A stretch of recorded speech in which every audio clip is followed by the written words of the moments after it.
Good morning students, कैसे हैं आप सब। आज का हमारा टॉपिक है composition scheme and reverse charge mechanism. Right, तो जीएसटी का एक नया टॉपिक हम डिस्कस करेंगे आज।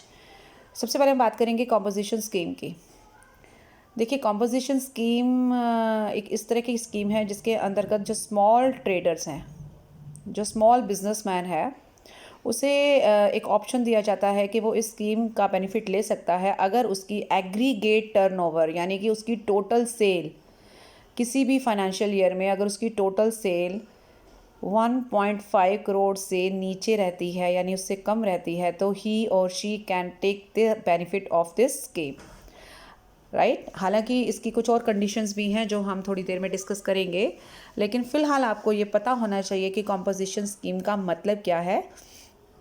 तो composition scheme is beneficial specially for the small supplier. ऐसे सप्लायर जिनका टर्नओवर जो है वो बहुत ज़्यादा नहीं रहता है, तो उनके लिए ये एक ऑप्शन रहेगा। और इसमें क्या सीन रहेगा कि एक मेथड है, आप टैक्स देने का एक तरीका है, एक ऑल्टरनेट तरीका है टैक्स देने का। नॉर्मल जो टैक्स का सिस्टम है उस सिस्टम से डिफरेंट ये तरीका अपनाया जाता है और एक चॉइस है डीलर के पास। ये कोई मतलब इम्पोज नहीं किया गया कि आपको डेफिनेटली इसी सिस्टम के अंतर्गत टैक्स देना है।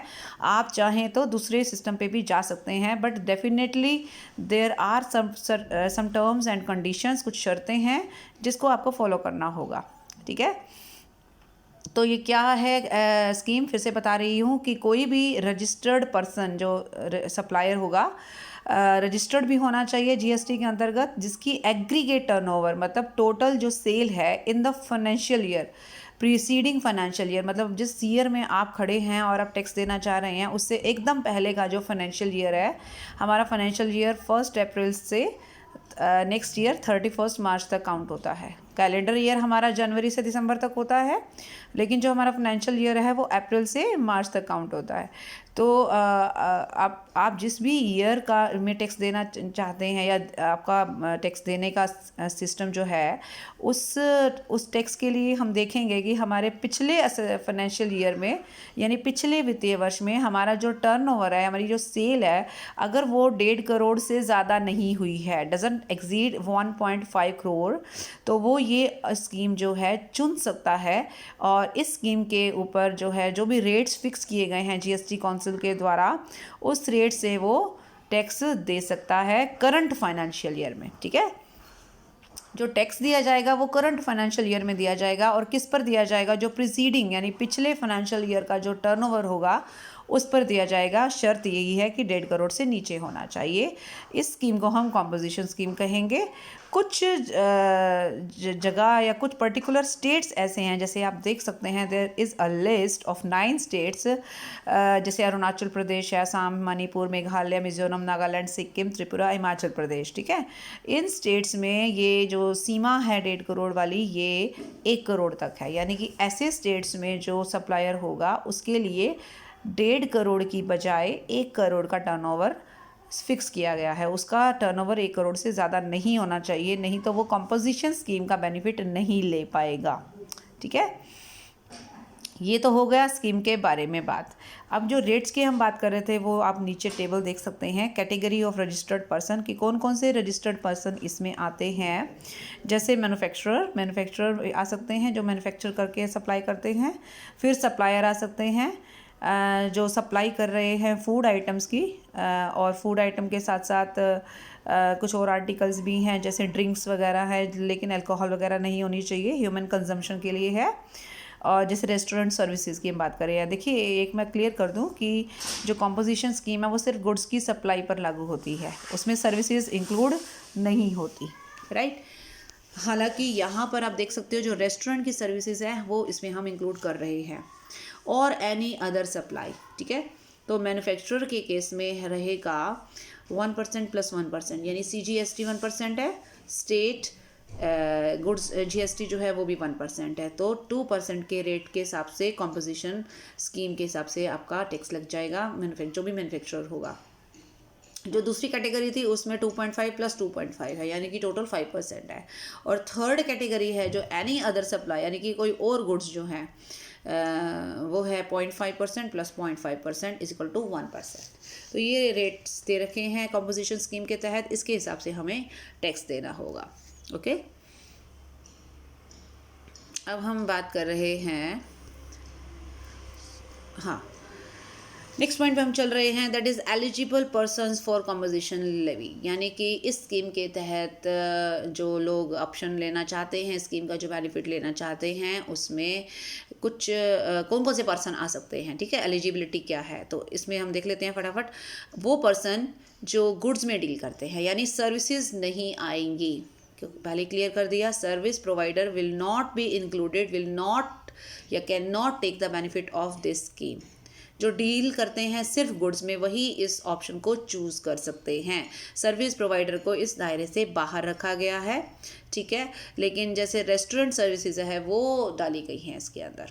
ठीक है, रेस्टोरेंट्स वगैरह who doesn't serve alcohol can opt, जो अल्कोहल नहीं प्रोवाइड करना चाहिए, क्योंकि अल्कोहल जो ह्यूमन कंजम्पशन के लिए है वो वैसे भी जीएसटी के दायरे में नहीं आता। ठीक है, दूसरे नंबर पे हम आ रहे हैं, that is persons whose aggregate turnover in, वो जो मैंने बता दिया कि आपका एग्रीगेट टर्नओवर जो है प्रीवियस फाइनेंशियल ईयर में 1.5 करोड़ से ज़्यादा नहीं होना चाहिए, और कुछ पर्टिकुलर स्टेट्स में वो 1 करोड़ से ज़्यादा नहीं होना चाहिए। दिखा है आपको।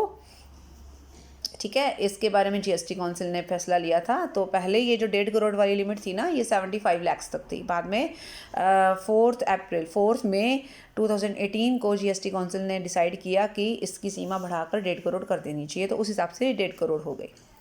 फिर बात कर रहे हैं हम आगे, एग्रीगेट टर्नओवर का मतलब वो बता रहा है क्या। एग्रीगेट टर्नओवर का मतलब होता है वैल्यू किसकी, total value of all taxable and non taxable supplies, all taxable भी और नॉन टैक्सेबल सप्लाईज भी, एग्जेम्प्ट सप्लाईज भी इसमें आती हैं, एक्सपोर्ट ऑफ गुड्स भी आती हैं, और सर्विसेज, वही पर्टिकुलर जो सर्विसेज की हम बात कर रहे थे वो भी इसमें आ सकती हैं। ठीक है, तो उन सब की वैल्यू को अगर हम टोटल करते हैं तो वो एग्रीगेट वैल्यू कहलाएगी।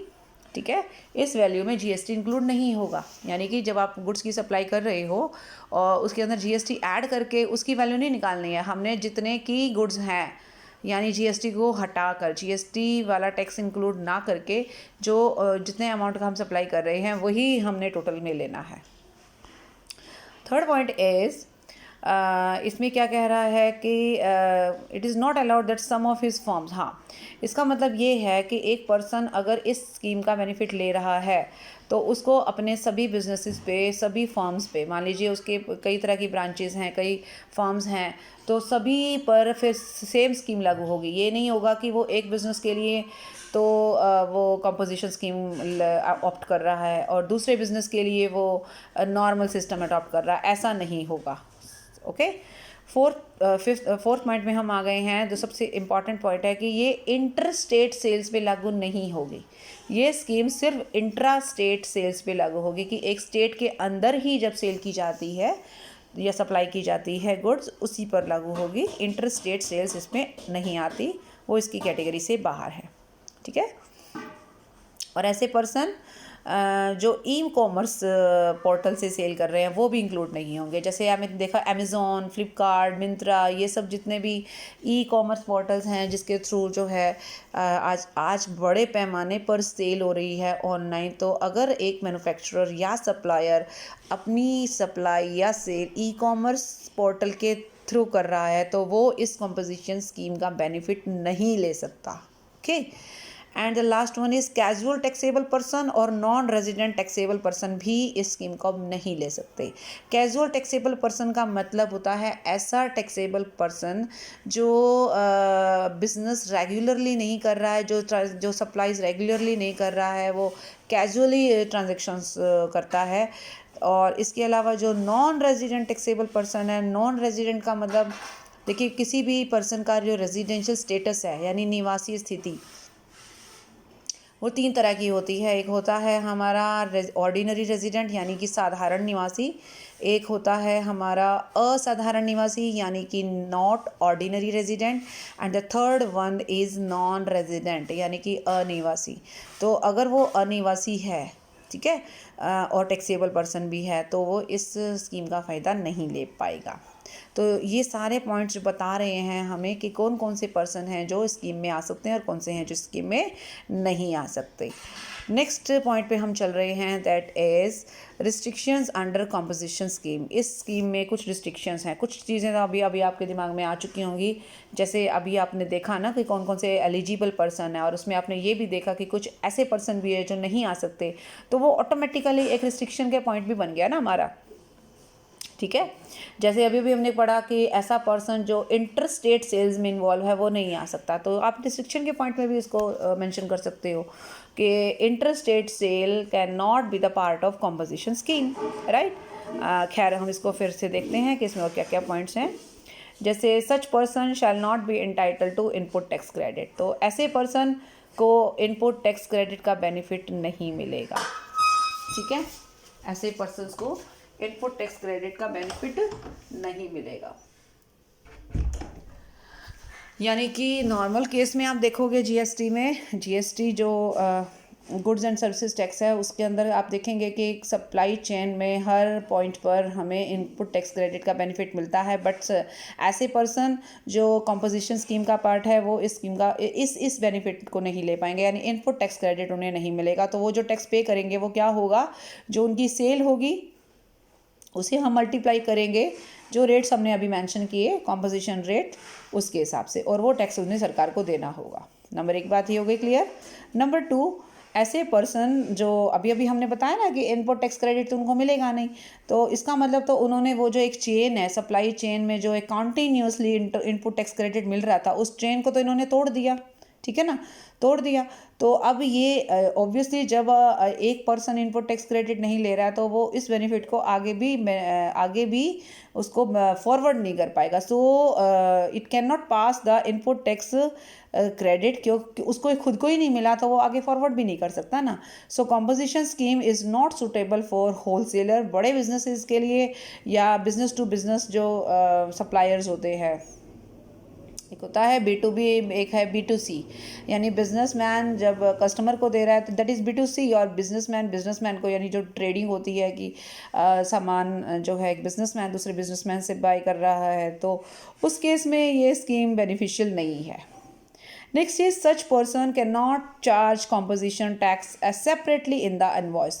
तो अभी हमने बताया ना कि ये टैक्स उसको पे करना पड़ेगा, तो ये अपने बायर से इस टैक्स को वसूल नहीं सकता, ये टैक्स उसको अपनी जेब से देना होगा। कॉम्पोजिशन टैक्स के अंतर्गत स्कीम के अंतर्गत जो टैक्स ये दे रहा है वो ये बायर से नहीं लेके दे रहा है, वो अपनी पॉकेट से दे रहा है, तो ये अपने इनवॉइस में अपने बिल में कॉम्पोजिशन टैक्स को नहीं दिखा सकता।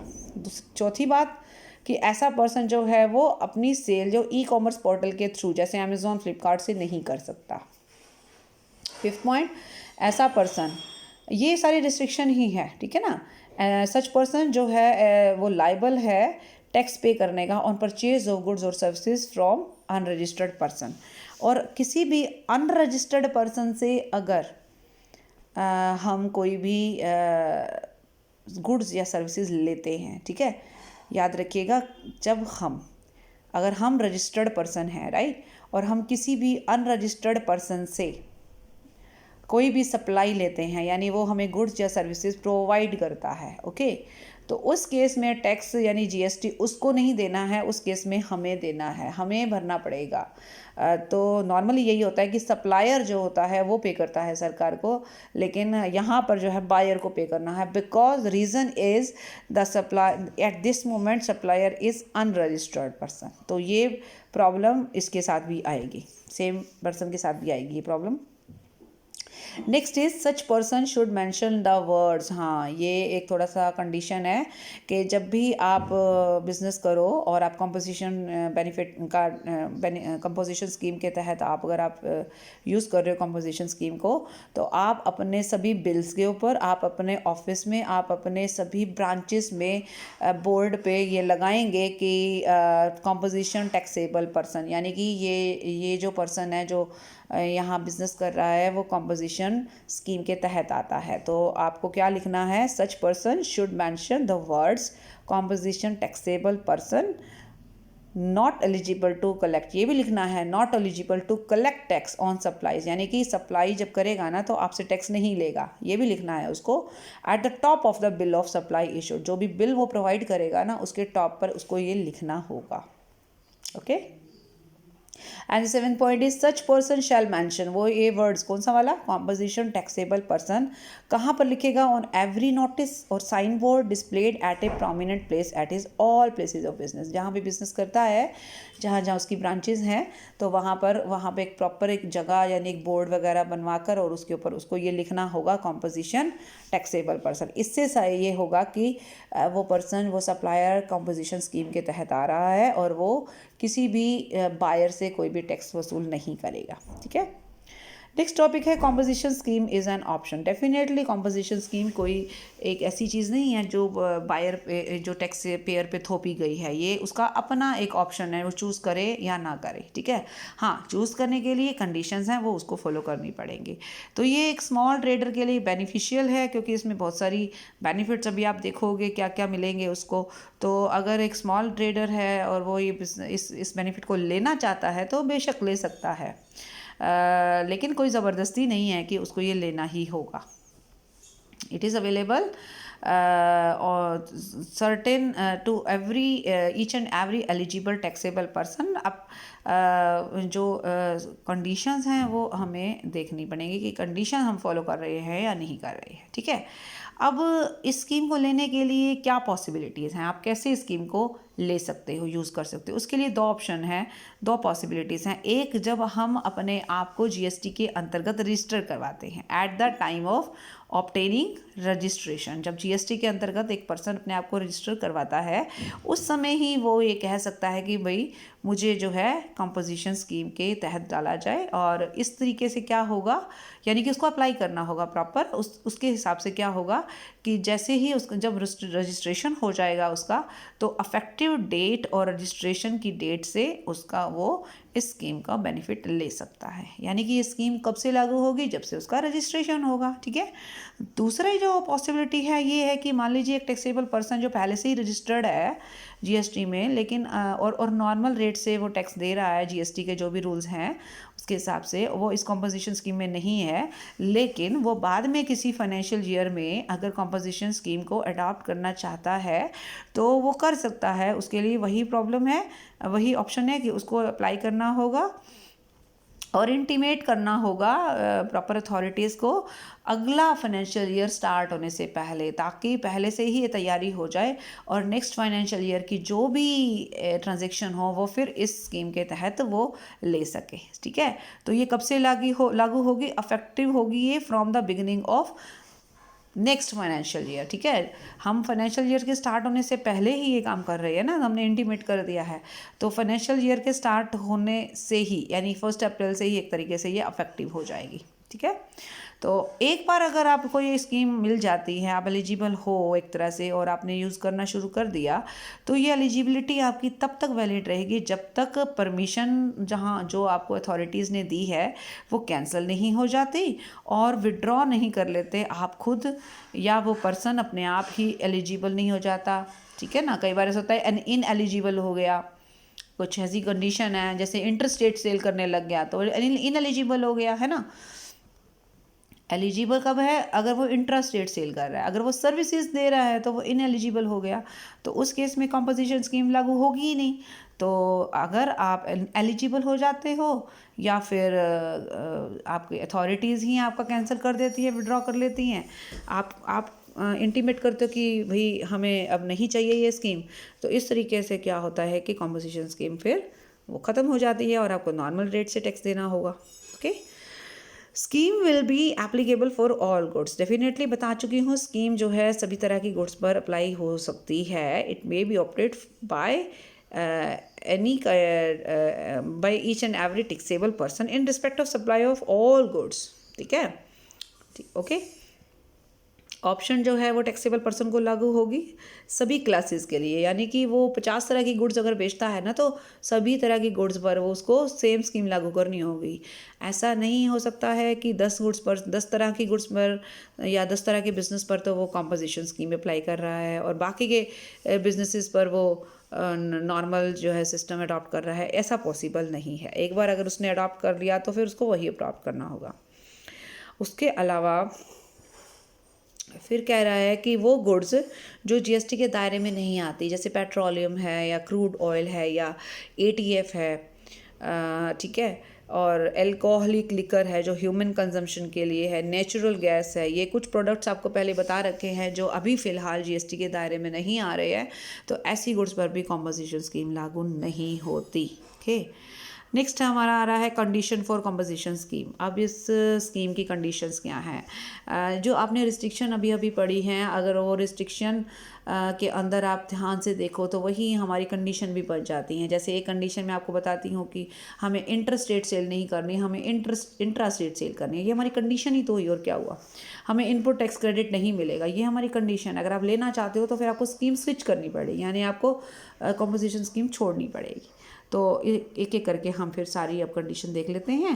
Restricted from making the supply of goods which are not liable to GST. अभी अभी मैंने एक जिक्र किया था ना कि कुछ प्रोडक्ट्स ऐसे हैं जो जीएसटी के दायरे से बाहर हैं, अभी उन पर जीएसटी लागू नहीं होता। हालांकि जीएसटी काउंसिल हो सकता है नियर फ्यूचर में कोई ऐसी डेट फिक्स कर दे जिस डेट से उनके ऊपर जीएसटी लागू होना स्टार्ट हो जाए। जैसे पेट्रोलियम प्रोडक्ट्स हैं और लिकर है, तो ऐसी गुड्स की सप्लाई पर कोई भी कंपोजिशन स्कीम अप्लाई नहीं होगी। दूसरी बात, restricted from effective inter state outward supply, यानी इंटर स्टेट आउटवर्ड सप्लाई का मतलब जो सप्लाई हम एक स्टेट से दूसरे स्टेट में करते हैं तो वो भी इस दायरे के बाहर आती है। ठीक है, हालांकि आप इंटर स्टेट इनवर्ड सप्लाई ले सकते हो, आप किसी और स्टेट के पर्सन से कोई भी चीज़ खरीद सकते हो, उस पर कोई मनाही नहीं है, लेकिन आप उसको सप्लाई नहीं कर सकते। आप सप्लाई रिसीव कर सकते हो, इसे हम बोलते हैं इनवर्ड सप्लाई। आउटवर्ड सप्लाई पर प्रॉब्लम है। आउटवर्ड सप्लाई का मतलब एक तरह से बेच रहे हो ना आप, यानी कि सप्लाई कर रहे हो, आप दे रहे हो किसी को, तो आप सप्लायर हो गए। तो आप सप्लायर हो तो आप सिर्फ इंट्रा स्टेट सप्लाई कर सकते हो। ठीक है। तीसरा है restricted from making supplies through an e commerce operator. पहले डिस्कस हो चुका कि अमेजोन, फ्लिपकार्ट जैसे ई कॉमर्स वेब जो पोर्टल्स हैं उससे आप अपनी सप्लाई नहीं कर सकते। फिर है restriction on the manufacture of notified goods. कुछ गुड्स ऐसी हैं जिसकी मैन्युफैक्चरिंग अगर आप करते हो तो आपको इस स्कीम का बेनिफिट नहीं मिलेगा। जैसे आइसक्रीम के मैन्युफैक्चरर्स हैं, जैसे पान मसाला है, टबैको है, इस पर आपको कंपनसेशन स्कीम का बेनिफिट नहीं मिलेगा। ठीक है, अगर आप इसके मैन्युफैक्चरर हो तो। Next is would be applicable for all transaction under the same pan. Definitely एक पर्सन जिसके पास एक पैन कार्ड है, एक पैन है, परमानेंट अकाउंट नंबर है, उसको अपने सभी क्लासेस ऑफ गुड्स के लिए, सभी क्लासेस ऑफ बिजनेसेस के लिए स्कीम फॉलो करनी होगी एक ही। अगर आप कॉम्पोजिशन में हो तो कॉम्पोजिशन में हो सभी के लिए। अगर आप चाहते हो कि मैं दोनों स्कीम का बेनिफिट लूँ, ऐसा पॉसिबल नहीं होगा। ठीक है। Shall not collect tax, obviously कि आप अगर कॉम्पोजिशन स्कीम में हो तो आप अपने किसी भी सप्लाई पर कोई भी टैक्स कलेक्ट नहीं कर सकते हो। ठीक है। And the last one is not entitle to input tax credit. Obviously input tax credit का आपको बेनिफिट बिल्कुल नहीं मिलेगा। So these were the main conditions for composition scheme. Next is benefits क्या हैं। बेनिफिट्स ये हैं कि एक तो इसमें ज़्यादा फॉर्मेलिटीज़ नहीं है, लिमिटेड कॉम्प्लाइंस है। हम सिर्फ एक क्वार्टरली रिटर्न भरनी होती है। ठीक है, रिटर्न मतलब एक स्टेटमेंट है, हमें अपनी सारी डिटेल्स दिखानी होती है गवर्नमेंट को। और उसके अलावा बहुत ज़्यादा रिकॉर्ड कीपिंग की ज़रूरत नहीं है, तो हम अपना ध्यान जो है वो बिज़नेस पर फोकस कर सकते हैं, फॉर्मेलिटीज़ को मीट आउट करने की बजाय। दूसरा कह रहा है लिमिटेड टैक्स लायबिलिटी। आपने रेट्स देखे हैं, बहुत ही माइनर रेट्स हैं। माइनर रेट से आपको टैक्स देना है तो ऑब्वियसली ये आपके ऊपर एक फाइनेंशियल बर्डन जो पहले नॉर्मल रेट से पड़ता है उसकी कंपैरेटिवली बर्डन काफ़ी लाइट हो गया है, काफ़ी कम हो जाता है। हाई लिक्विडिटी का सीन ये कहता है कि अगर आप नॉर्मल रेट से टैक्स देते तो वहाँ पर इनपुट टैक्स क्रेडिट तो आपको मिलता, उसमें कोई डाउट नहीं है, लेकिन इनपुट टैक्स क्रेडिट भी इतनी आसानी से नहीं मिलता। उसके लिए ज़रूरी है कि आपका जो सप्लायर था, जिसने आपको सप्लाई किया था, अगर उसने अपनी रिटर्न ऑनलाइन या जो भी रिटर्न जैसे भी भरनी है, ऑब्वियसली ऑनलाइन ही है जीएसटी में, तो टाइम पर भरी है तो जाकर और उसके अगर आपके पास डॉक्यूमेंट्स हैं सारे, देन आपको इनपुट टैक्स क्रेडिट मिल सकता है। तो क्या होता है कि उस सिस्टम में हमारा जो है ज़्यादातर working capital input tax credit के चक्कर में ही ब्लॉक रहती है और हमारे बिजनेस के लिए वर्किंग कैपिटल सफिशिएंट नहीं हो पाती। ठीक है जी, एक तो ये प्रॉब्लम हो गई है। And the last one is level playing field. Obviously ये भी कह रहा है कि भाई ऐसा मत सोचिए कि आप इस स्कीम में हैं तो इसका मतलब अब भैया हम तो छोटे बिजनेसमैन हैं तो हम तो बड़ी मछली का मुकाबला नहीं कर सकते। नो, ऐसा नहीं है। इवन आप क्योंकि कम रेट से टैक्स दे रहे हो तो आप अपनी एक तरह से एक सेविंग हो रही है ना आपकी, एक बेनिफिट हो रहा है, फाइनेंशियल बेनिफिट हो रहा है, एक आप अपनी एंटरप्राइज को थोड़ा सा और बड़े मुकाम पर लेकर जा सकते हो। तो ये नहीं है कि आप बड़े बिजनेस का मुकाबला नहीं कर सकते, ऐसा नहीं है। कॉम्पोजिशन स्कीम का मतलब हाँ ठीक है, एग्रीगेट टर्नओवर फिलहाल आपका थोड़ा है इसीलिए तो आपको ये बेनिफिट मिल रहा है ना, पर इससे हम अपने आप को अंडर एस्टिमेट करें, ऐसा नहीं होना चाहिए और ऐसा नहीं है। ठीक है। अब आ रहा है ड्रॉबैक्स ऑफ कॉम्पोजिशन स्कीम। तो ड्रॉबैक्स क्या है इस कॉम्पोजिशन स्कीम? ड्रॉबैक्स ये है कि एक तो इसने अपना क्षेत्र बड़ा लिमिटेड कर दिया है, जैसे कि इंटर स्टेट सप्लाई तो इसने ली नहीं, इसने सिर्फ इंटर स्टेट सप्लाई को ऐड किया है। तो ये एक थोड़ा सा ठीक नहीं है बात कि इसने अपना क्षेत्र को लिमिट में कर लिया। तो जो इंटर स्टेट सप्लाई करते हैं उन लोगों को ऐसा बेनिफिट नहीं मिलता। दूसरी बात, इनपुट टैक्स क्रेडिट का कोई बेनिफिट नहीं मिलता हमारे को, जो कि नॉर्मल टैक्स में मिलता है। तीसरा, कलेक्शन ऑफ टैक्स से जो भी पॉइंट है ना हमारा, जो आपने देखा 1% है और 2.5% है, और हालांकि नॉर्मल रेट हैं, मतलब कम रेट हैं काफ़ी, लेकिन हमें ये टैक्स अपनी जेब से ही पे करना है, हम किसी से कलेक्ट नहीं करके दे रहे, तो हमें रिकवर करने का राइट नहीं है। हालांकि जीएसटी में ऐसा नहीं, जो आपका नॉर्मल सिस्टम है टैक्स पे करने का उसमें ऐसा नहीं है। पैनल प्रोविज़न ये है कि अगर एक टैक्सेबल पर्सन जो कंपोजिट स्कीम का फ़ायदा ले रहा है, अगर पाया जाता है इन फ्यूचर कि वो एलिजिबल नहीं था और उसने फिर भी स्कीम को अडॉप्ट किया, तो उसको टैक्स के अलावा कुछ पेनल्टी भी देनी पड़ सकती है, और वो पेनल्टी उसके टैक्स के 100% तक जा सकती है। तो ये भी एक थोड़ा सा टेंशन हो सकता है in future. And the last one is electronic commerce operator. तो ई कॉमर्स का बेनिफिट नहीं ले सकते आप, ई कॉमर्स ऑपरेटर्स का बेनिफिट नहीं ले सकते। अमेज़ॉन, फ्लिपकार्ट, मिंत्रा, जो इतने बड़े जाइंट हैं इस समय ऑनलाइन सप्लाइंग के, तो उसका बेनिफिट आप नहीं ले रहे हो। तो डिजिटल मार्केटिंग और डिजिटल इंडिया का जो एक सपना सरकार ने हमें दिखाया है, हम उसका बेनिफिट इसलिए नहीं ले पा रहे हैं क्योंकि हम कॉम्पोजिशन स्कीम में आ रही है। तो ये भी अपने आप में एक तरह से ना ड्रॉबैक है इसका। नेक्स्ट हमारा आ रहा है इस वीडियो का last topic, that is reverse charge mechanism. इसे बोलते हैं आरसीएम। इसको हम एक छोटे से एग्जांपल से आप समझा देते हैं। जैसे हम कोई भी सामान ख़रीदते हैं बायर से, सेलर से, तो उसमें क्या सीन रहेगा कि जो जीएसटी है वो सप्लायर जो है वो बायर से कलेक्ट करके गवर्नमेंट को डिपॉजिट कराएगा, ये सिस्टम है। लेकिन अगर सप्लायर हमारा अनरजिस्टर्ड पर्सन है, ठीक है, मैं आपको यहाँ पे एक जूम कर रही हूँ, when any registered taxable person, अगर कोई भी रजिस्टर्ड टैक्सेबल पर्सन है वो सप्लाई ले रहा है, मतलब ये बायर हो गया ना, बायर है तभी तो सप्लाई ले रहा है, तो वो रिसीव कर रहा है supply from any unregistered person. यानी कि अगर हमारा सप्लायर अनरजिस्टर्ड है और हम रजिस्टर्ड हैं तो मामला उल्टा हो जाएगा। उल्टा ये हो जाएगा कि जहाँ सप्लायर ने जीएसटी पे करना था वो हमें पे करना पड़ेगा। तो अब हमारी जिम्मेदारी हो जाएगी, we will be required to pay tax on such inward supply. अब देखो सप्लाई हमें आ रही है, यानी कि हम गुड्स सर्विसेज रिसीव कर रहे हैं, टैक्स पे करना है उसको। हालांकि वो एक अलग बात है कि टैक्स तो इनडायरेक्टली पे तो हम ही कर रहे हैं ना, लेकिन एक जो सिस्टम बना हुआ है कि सप्लायर जो है वो गवर्नमेंट को देगा टैक्स और उसके बाद इनपुट टैक्स क्रेडिट का बेनिफिट लेगा, फिर एंड बाद में वो हमें बेनिफिट मिलेगा। इस तरीके से एक चेन बनी होती है।